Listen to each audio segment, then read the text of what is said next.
there are at least 8 to 9 more cast that haven't been confirmed yet that I know have filmed things on set. Is Ryan Reynolds there? I expect some of those guys to be shooting. Yeah, step into the shadows. We mapped the cosmic Cold War where the Jedi met the Syndicate and analyzed the master plan, the motive, and the wicked grit. From Gotham's gritty alleys to the throne room on Apocalypse, unleashing lore, heavy knowledge from the serpent's verbal exodus. Welcome to the Villainz Lair podcast. Welcome to the Villainz Lair podcast. And welcome inside the Villainz Lair on a Tuesday morning. Ryan and Alvin here with you. Alvin, how are you, my guy? What up, right guy? Just chilling like a villain in the Villainz Lair. That's right. That's how we do out here. One of the things we do is we are offering a free copy of Insomniac's Wolverine on PlayStation 5. So if you want to enter in these sweepstakes, you got to subscribe to the channel on YouTube and then head over to Instagram.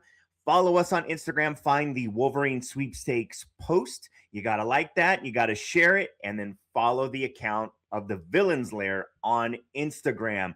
Talked about how important it is to subscribe to the channel, like these videos, please be a subscriber, and it really helps us to talk about big things like what we're about to talk about today. Yeah, let's talk about it.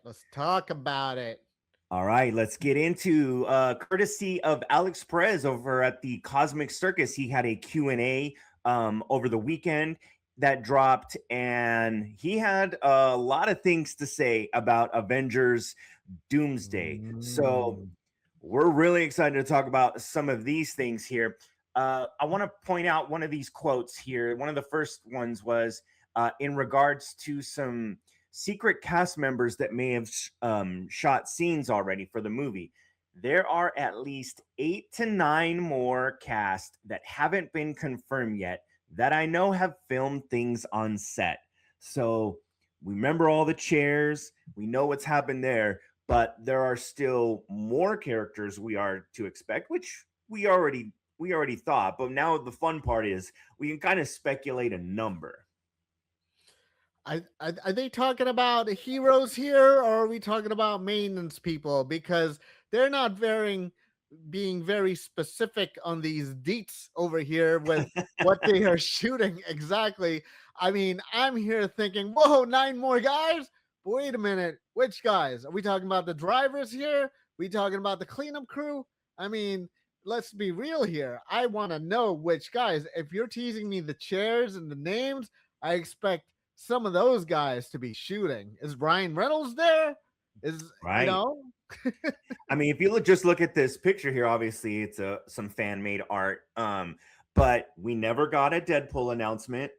And from all reports about this big opening sequence, Deadpool is involved with that, so he could be one of those characters. We never got a Wolverine announcement, and Wolverine is supposed to be involved with that same opening sequence. I mean, you even see Star-Lord up here, and some of the other Guardians and guys like Korg and stuff. I don't think we'll see in this movie, potentially Secret Wars, but I think the big ones are definitely Deadpool and Wolverine.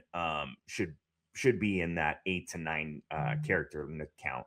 Where is this picture from, by the way? just some fan art on the old Google image search. Oh, really? Yeah. I mean, like I was saying, Ryan Reynolds, Hugh Jackman, they gonna be around. I mean, this picture, it'd be dope if like they were all in one scene together. Oh, I think we're gonna definitely at some point get everyone in one scene together for sure, like similar to Portals at the end of Endgame. It's crazy. With Doomsday, it's gonna be like a Royal Rumble of like superheroes against villains. I mean, you're gonna have people battling with magic in one side, and then another people battling in hand-to-hand combat in another side, and others are tackling other kind of different action and strategizing towards against Doomsday. I mean, I think in Secret Wars, because Battle World and there's an element of like,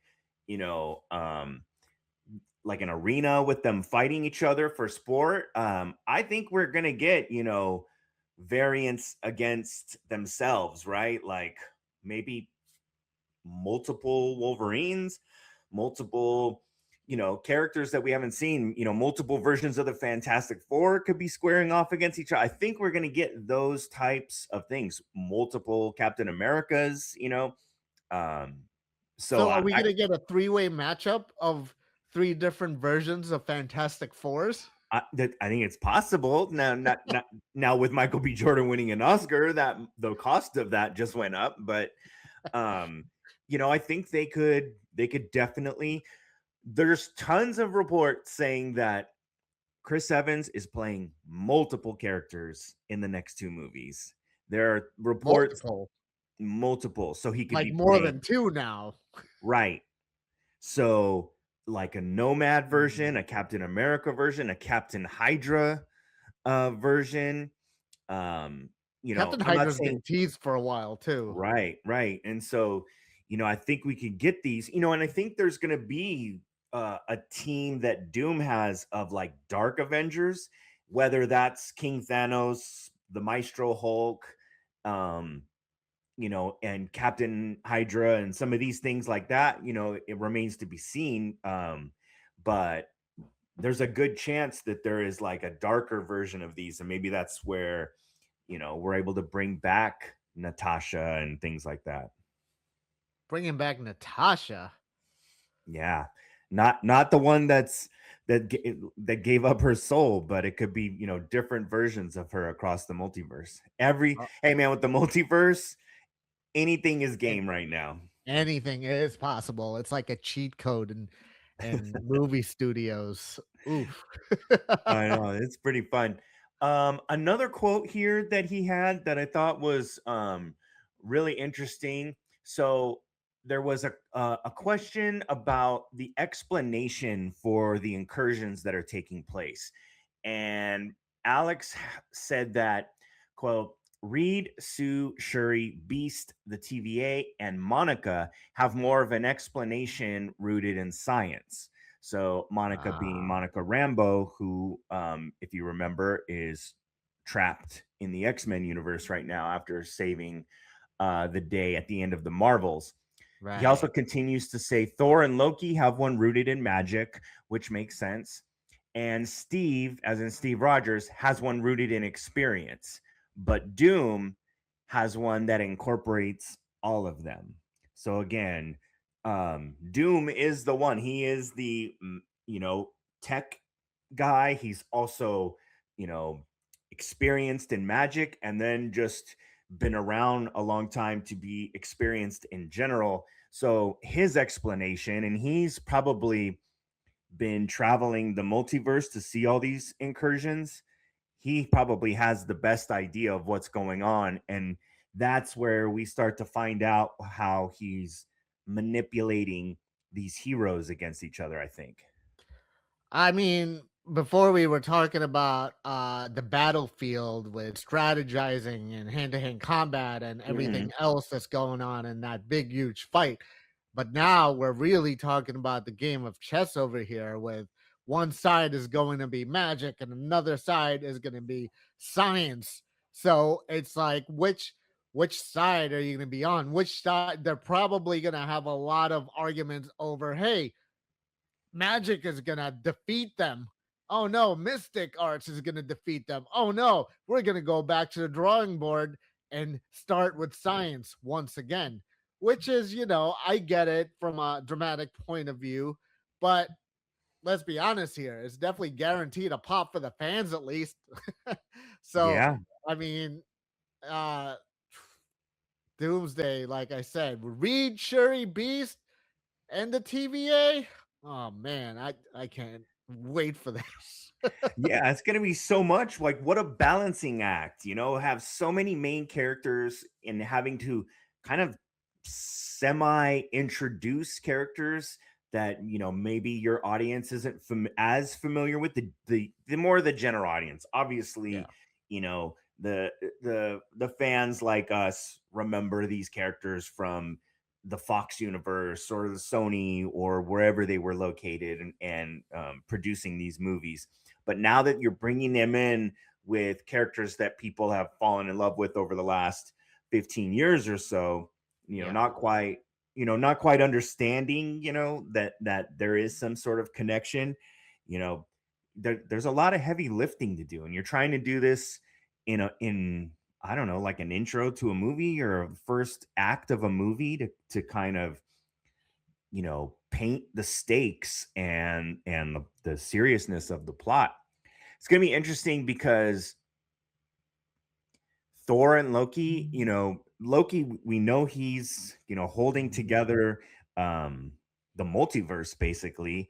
So I keep hearing, this chatter of like Doom wants to get to Loki and kill Loki and absorb Loki's power, whatever. You hear those things. It's like, man, how many times is my guy Loki, gonna have to play? How many times is Tom Hiddleston gonna have to play dead during a Marvel film?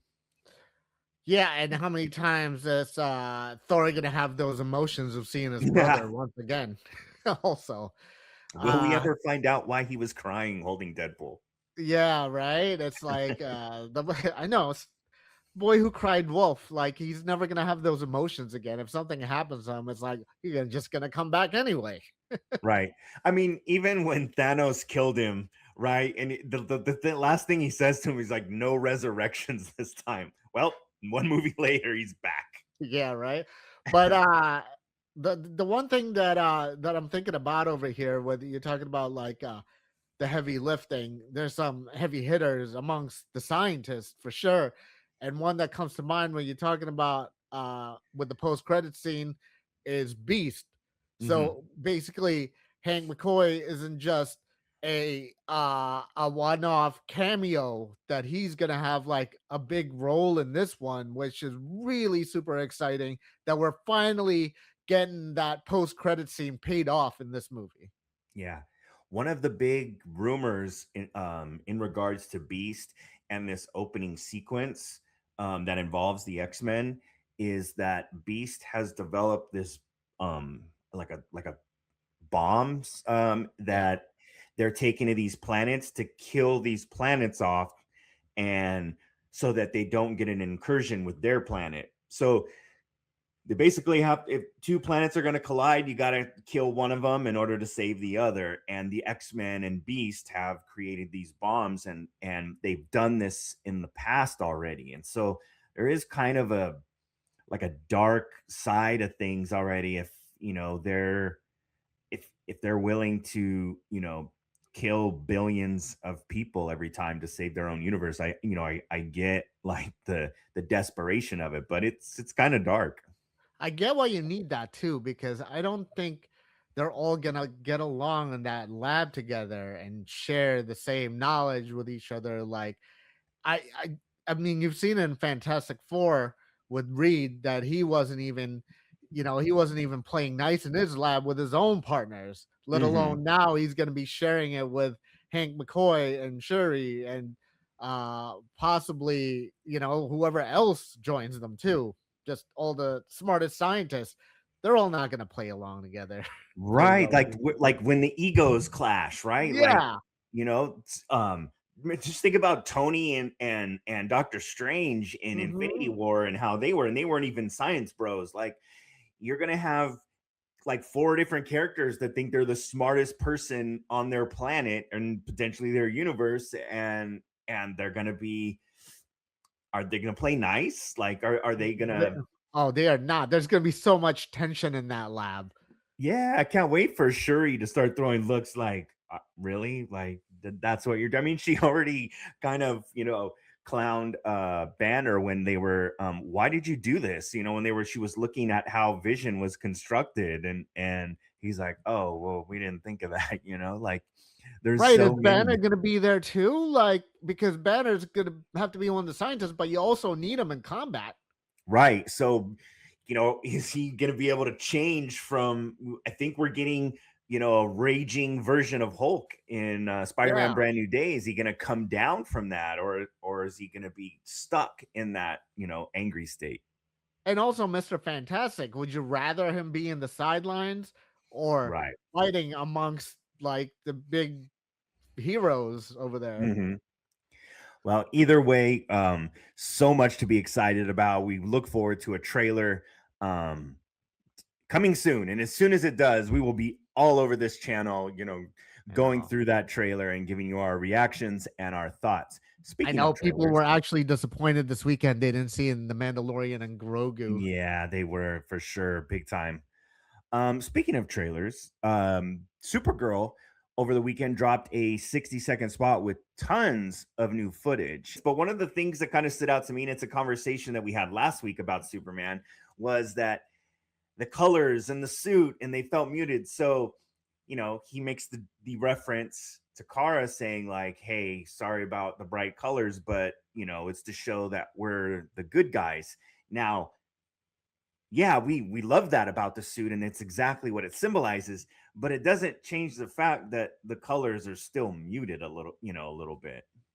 Yeah, it's weird because he's essentially given her the suit as super bright and vibrant colors, like we were saying about like really to bring out the heroism and the symbol involved in this.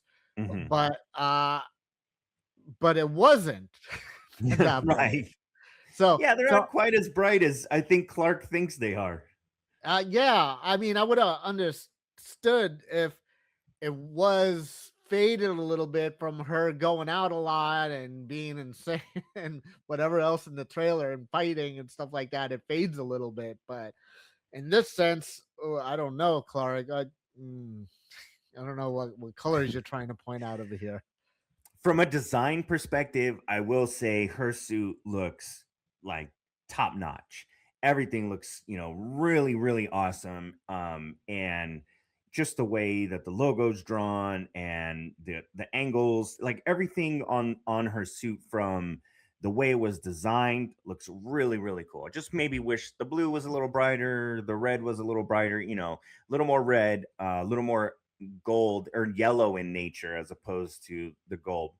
These are nitpicks, right? Like we're all These looking are forward to it. yeah. Our fans are gonna destroy us for being fashion designers now. Yeah. But I mean, I think it's tactical combat ready.